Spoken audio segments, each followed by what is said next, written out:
What is up guys, DSTK here. Apple releases iOS and iPadOS 15.5 and I'm using both the OS since last 15 hours. So now it's the time to talk about new features, performance, bug fixes, security update, benchmark testing, main about battery life, and finally should you update or not. Timestamps are already down in the description because I value your time, and without further ado, let's just dive right in.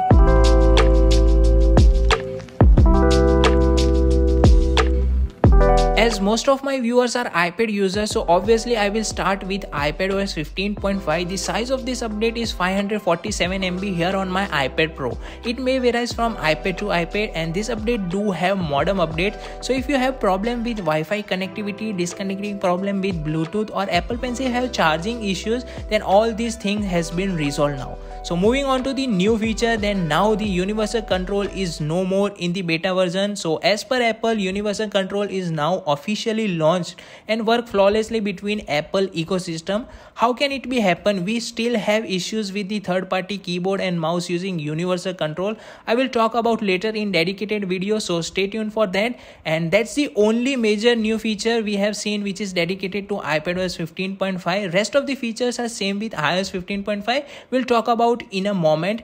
As far as the performance in iPadOS 15.5, I have found a glitchy home screen while scrolling like this. Sometimes it freezes in between, which is quite weird. This update do have 25 security fixes for iPad and iPhone. None of the fixes were actively exploited, but it still worth to updating.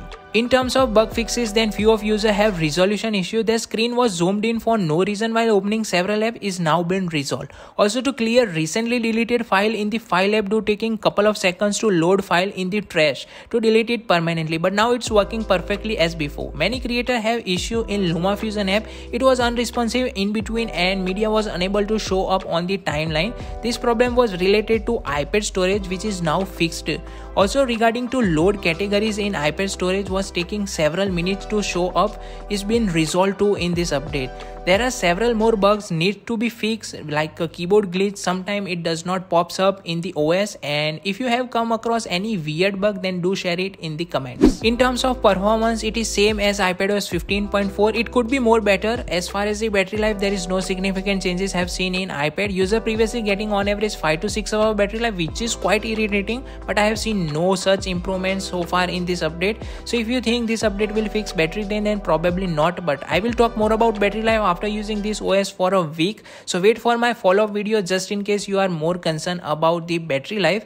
Else I have no complaints with my M1 iPad Pro, but yeah, this 2018 iPad Pro do struggling and some Air models as well in terms of battery life. So as per my view, this update is little disappointing. So if you can wait for iPadOS 15.5.1, then it is well and good, but for security reason, if you want to install the OS, then you can install iPadOS 15.5. Moving to iOS 15.5, the size of this update is 610 MB, which again vary from iPhone to iPhone. This update do have modem updates, so if you have connectivity issue with Wi-Fi, Bluetooth or 4G, 5G network, then it should be fixed. Also, new update is available for AirTag, which will automatically install if your AirTag is nearby your iPhone. As far as the new feature, the podcast app includes settings to limit number of episodes to store on your iPhone and iPad. You have that option in the settings and choose accordingly, and it will automatically delete older episodes to free up the storage from your device. Moving to another feature is within Wallet app. Now Apple Pay Cash have now request and send buttons in Wallet app,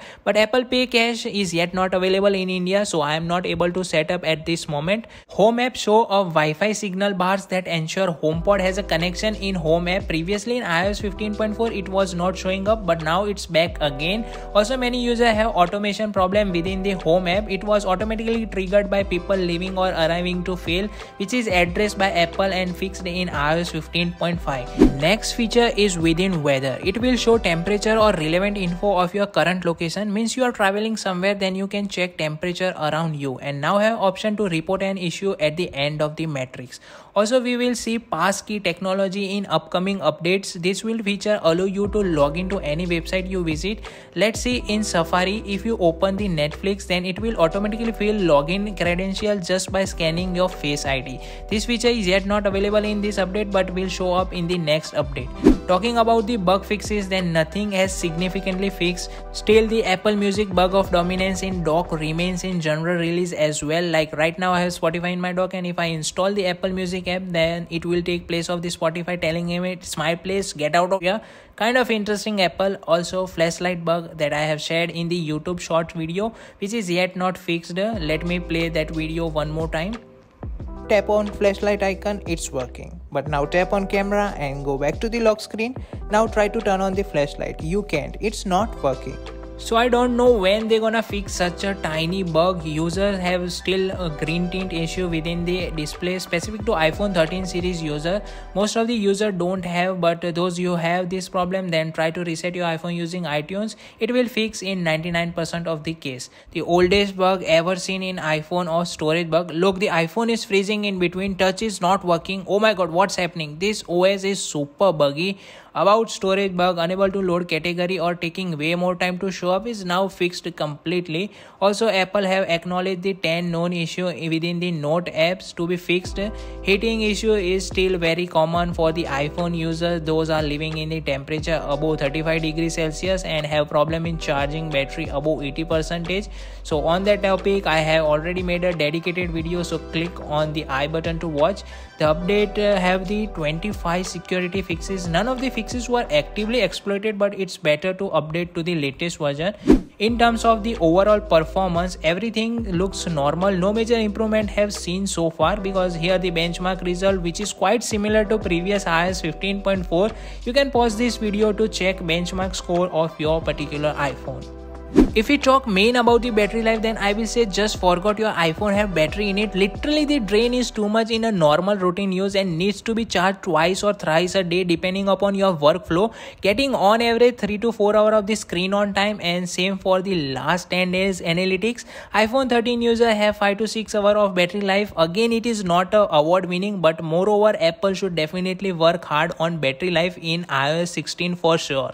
So if I sum up the whole update of iOS 15.5, then we have no major improvement in terms of battery life. Performance is okay, still have serious bugs. Benchmark testing is same as well, and the frustration is at the next level. I highly recommend to iPhone SE user not to install this update. Also, if you have iPhone below the iPhone 10 series, then you should skip this update. But if you are more concerned about the security, then you can install, but it makes no sense of security over user experience. So hopefully I covered everything you need to know about iOS and iPadOS 15.5. If you think I missed something, then let me know in the comments. And to watch more upcoming videos on new iOS and iPadOS release, then do hit the subscribe button and turn on the bell icon for your notifications. Also smash that like button to appreciate, and thank you for stopping by till the end, and I will catch you in the next video.